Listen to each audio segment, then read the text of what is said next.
This morning, former First Lady Barbara Bush is being remembered as a fiercely loyal wife and mother, and a leading public servant in her own right. The wife of President George Herbert Walker Bush and the mother of President George W. Bush was 92 when she died at home yesterday. A family spokesman said on Sunday that Mrs. Bush was in failing health, receiving only comfort care. She had battled congestive heart failure and chronic obstructive pulmonary disease.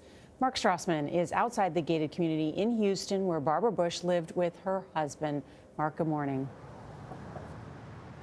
Good morning from a somber city. We're standing outside the Bush family's gated community here in Houston, where, as you mentioned, the former First Lady has been battling health issues for years now.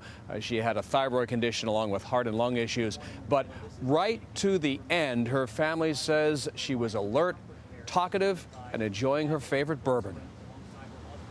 Barbara Bush died Tuesday evening, surrounded by family and friends. Former President George H.W. Bush, her husband of 73 years, held her hand throughout the day. Mrs. Bush's body left her family home for the last time in a motorcade later that night. A family spokesman said her husband is broken-hearted but lifted up by his large and supportive family and is determined to be there for them. In a statement, her son, former President George W. Bush, said his mother was a fabulous First Lady and a woman unlike any other who brought levity, love, and literacy to millions. Mom kept us on our toes and kept us laughing until the end. I'm a lucky man that Barbara Bush was my mother.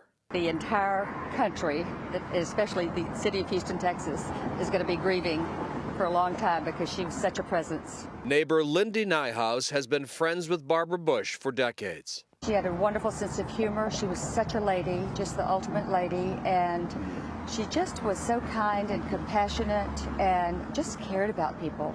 I always think if the world could be full of Barbara Bushes, the world would be a much better place. Mrs. Bush will be buried at Texas A&M on the grounds of the George H.W. Bush Presidential Library next to her daughter Robin, who died of leukemia at age 3. The funeral, by invitation only, will be at the Bush Family Church on Saturday, and the public will get a chance to pay their respects at the same church on Friday. Nora? Thank you so much, Mark.